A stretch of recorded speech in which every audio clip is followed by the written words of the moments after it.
قربانی آ رہی ہے تو وہ سارے لوگ کوشش کریں قربانی کریں، جن پر واجب ہے کریں گے انشاءاللہ، جن پر واجب ہے کریں گے انشاءاللہ۔ امید ہے جتنے نوجوان بیٹھے ہیں جو بھی صاحب نصاب ہوں گے انشاءاللہ وہ قربانی ضرور کریں گے۔ ہاں اللہ تعالیٰ ہمیں اپنی سچی محبت عطا فرمائے۔ اور تھوڑا سا خیال کریں، ایک پیغام آخر میں چلتے چلتے میں یہ بھی دے دوں، میرے بھائی کوشش یہ کرنی ہے، قربانی اکثر اور بیشتر ہم لوگوں کے یہاں ہوتی ہے، ہوتا کیا ہے کہ ہم اکثر ان کے گھر گوشت بھیجتے ہیں جن کے گھر سے ہمارے گھر گوشت آتا ہے نا، ان کے گھر گوشت بھیجتے ہیں زیادہ تر جن کے گھر سے ہمارے گھر آتا ہے، یعنی جن کے گھر سے ہمارے گھر گوشت نہیں آتا ان کے گھر ہم گوشت نہیں بھیجتے۔ اور بات بتاؤں اگلی، برا نہ مانیے گا، میں نے پہلے ہی کہا تھا وہی کہتا ہوں جو دل پر گزرتی ہے۔ اگر کسی بندے نے ایک بڑے کی قربانی کی اور ایک بکرے کی قربانی کی تو کمزور لوگوں میں بڑے کی بوٹیاں بھیجی جاتی ہیں اور بڑے لوگوں میں چھوٹے کی بوٹی بھیجی جاتی ہے، یہی ہوتا ہے نا؟ کھائیں گے بھی نہیں، ہاں کیونکہ شرم آتی ہے۔ میں تو یہ نہیں کہہ رہا کہ آپ کرتے ہیں، لیکن ہوتا ہے کچھ جگہ پہ ایسا۔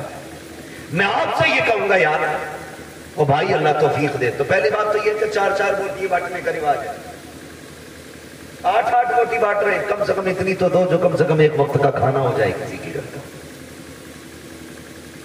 کچھ جگہوں پر مسئلہ یہ ہے کہ بقرعید کے گوشت سے محرم کا حلیم بناتے ہیں، یہ کنڈیشن ہماری قوم کی ہے۔ قربانی کے بعد ایسا فریج میں پیک کرتے ہیں کہ محرم کی 9 تاریخ کو ہی نکلتا۔ بڑے سنیچر لوگ ہیں بھائی، ڈاکٹر سے پوچھو تو گوشت جتنا باسی ہوتا جائے گا نا اتنی بیماریاں اس میں بڑھتی چلی جاتی ہیں، اور دہی جتنا باسی ہوتا جائے گا اتنا مفید ہوتا جائے گا۔ کئی بار تو کھا کھا کے لوگ بیمار ہو جاتے ہیں، میں تو کہتا ہوں قربانی کی برکت ورنہ لوگ مر جائیں گے اسے کھا کے۔ کتنا وقت رہ جاتا ہے قربانی سے محرم تک کا؟ 30 دن، کچھ تھوڑا تھوڑا نکال کے کھاتے رہتے ہیں۔ اللہ پہ بھروسہ رکھو یار، جو آج دے رہا ہے وہی آپ کو کل بھی دے گا۔ بولو دے گا کہ نہیں؟ اچھا آپ نے دیکھا ہوگا کہ یہ جو پرندے اڑتے ہیں روز صبح صبح، شام کو جب آتے ہیں کچھ بچا کے لاتے ہیں یا خالی کھا کے آ جاتے ہیں؟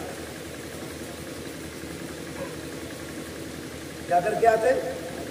بول سکتے ہیں تو بولے ذرا، اللہ نے جواب دیا۔ کھا کے آ جاتے ہیں نا، رکھ کے تو نہیں لاتے، اگلے دن پھر اڑتے ہیں، پھر کھا کے آتے ہیں، اور تعجب کی بات یہ ہے کہ بھوکے جاتے ہیں اور پیٹ بھر کے واپس آتے ہیں۔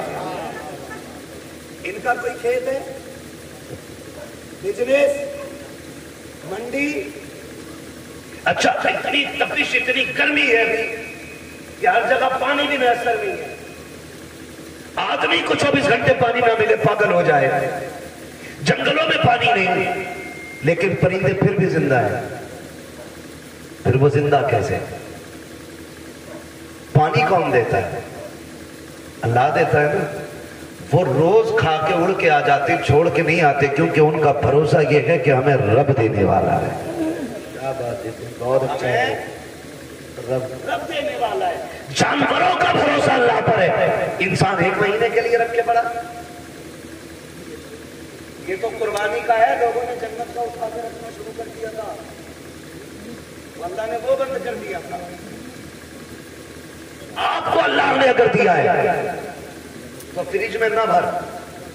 کتنے ایسے لوگ آج بھی ہمارے معاشرے میں ہیں جنہیں سال سال گوشت کھانے تک کی توفیق نہیں ہوتی۔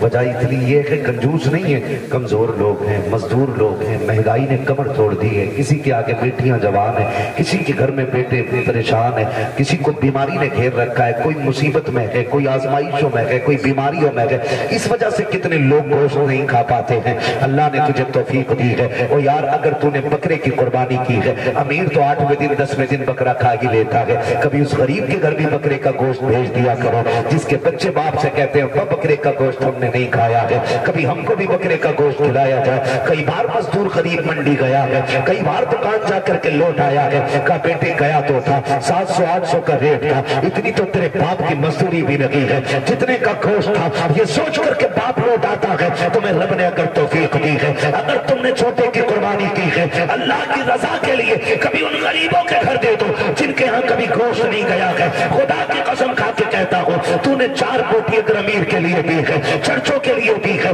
تعلقات کے لیے دی ہے, صرف بابا کے لیے دی ہے, تو یہ 4 دن کے لیے ختم ہو جائے گا. اگر تو نے وہی بوٹیاں کسی غریب کی دلجوئی کے لیے بھی دی ہے, خدا کی قسم مر کے قیامت میں آنا اللہ تجھے عزتوں کے تاج عطا فرما.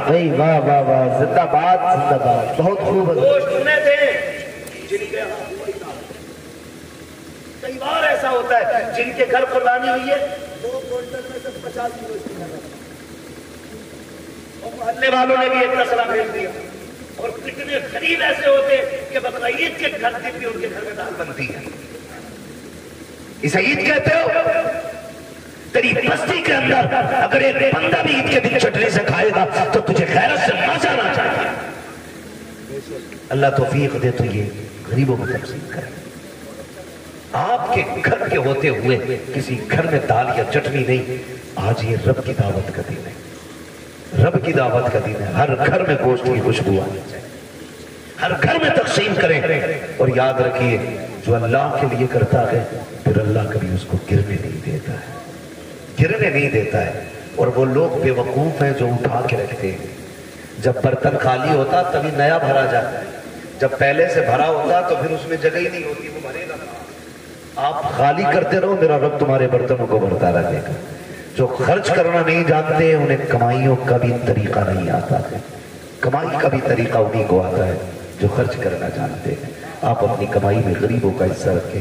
قربانی آ رہی ہے, سارے لوگ قربانی کریں. اللہ توفیق دے, اپنے بچوں کو دین کی تعلیم دے. جس طرح ہمارے عرفان بھائی نے اپنے بیٹوں کے عقیقے کی خوشی میں, بیٹیوں کی خوشی میں ماشاءاللہ خوش نصیب ہیں. فرمایا گیا اللہ جسے 3 بیٹیاں دے اور وہ پال پوس کے انہیں عزت سے رخصت کر دے, حضور نے فرمایا وہ بندہ جنتی ہوتا ہے, وہ بندہ جنتی ہوتا ہے. اور پھر اللہ نے 3 بیٹیاں دی ہیں, مزدہ مکمل ہے. یہاں تک کہ 2 بیٹیوں کے لیے بھی خوشخبری ہے, 1 بیٹی والے کے لیے بھی خوشخبری ہے. لیکن سب سے پہلے 3 کا تذکرہ آیا تھا. اللہ نے 3 بیٹیاں دی ہیں, 1 بیٹا دیا ہے.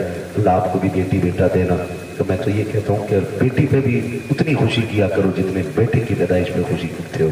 اس لیے کہ یاد رکھنا کبھی کبھی بیٹے وہ کام نہیں کرتے جو بیٹیاں کام کر جایا کرتی ہیں. اور بیٹیوں کی محبت باپ سے ہمیشہ جدا ہوتی ہے. بیٹی کے پیار کو بیٹوں کا پیار نہیں لگا کرتا ہے. آپ بھی جانتے ہوں گے آپ سے جتنی محبت آپ کی بیٹی کرتی ہے اتنا آپ کا بیٹا نہیں کرتا ہوگا. اس لیے کہ بیٹیاں تڑپ جاتی ہیں باپ کے بغیر, پوری زندگی وہ صرف باپ کے چہرے کی محتاج رہتی ہیں. اور پھر اللہ نے بیٹی کی محبت بھی باپ کے دل میں کیسے ڈالی ہے. میرے نبی نے خاتون جنت کو سینے سے لگا کے کہا تھا میری فاطمہ میرے جگر کا ٹکڑا ہے. جس دن میرے نبی نے کہا میری فاطمہ میرے جگر کا ٹکڑا ہے, اس دن سے آپ جا کر کے منڈی میں دیکھو سفید بالوں والا رکشہ چلا رہا ہوگا, کمر جھکی ہے لیکن مزدوری کر رہا ہوگا. کیا بات ہے چچا کیوں مزدوری کر رہے ہو؟ کہا بیٹی کو رخصت کرنا ہے. یہ باپ تو قتل کر دیتا تھا, یہ باپ تو دفن کر دیتا تھا اس بیٹی کو. آج اس باپ کے دل میں بیٹی کا پیار کتنا آ گیا ہے. خدا کی قسم بڑھاپے میں مزدوری کر رہا ہے تاکہ بیٹی کو عزت سے رخصت کر سکے. اور جب گھر آتا ہے نا تو ساری تھکن بیٹی کا چہرہ دیکھ کے اتر جایا کرتی ہے. یہ پیار اللہ نے بیٹیوں کا دل میں زندہ رکھا ہے, یہ قائم کیا ہے. جب بیٹی شروع میں پیدا ہوتی ہے تو باپ کو بوجھ لگتی ہے, جیسے جیسے دل بڑھتے جاتے ہیں ویسی ویسی بیٹی کی محبت کے دل میں چراغ روشن ہوتے چلے جاتے ہیں.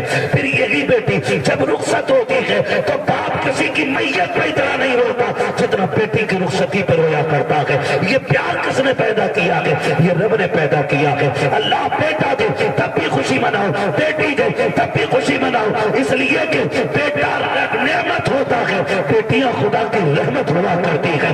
نعمت کا حساب دو گے, رحمت کا حساب نہیں ہوگا. اور فرمایا گیا کہ بیٹیاں باپ کے لیے جہنم کی اور باپ کے درمیان دیوار ہوتی ہے. جن کو بیٹیاں رب نے دی ہے صرف بیٹی نہیں دی گئی ہے بلکہ اسے جنت کا پروانہ دے دیا گیا.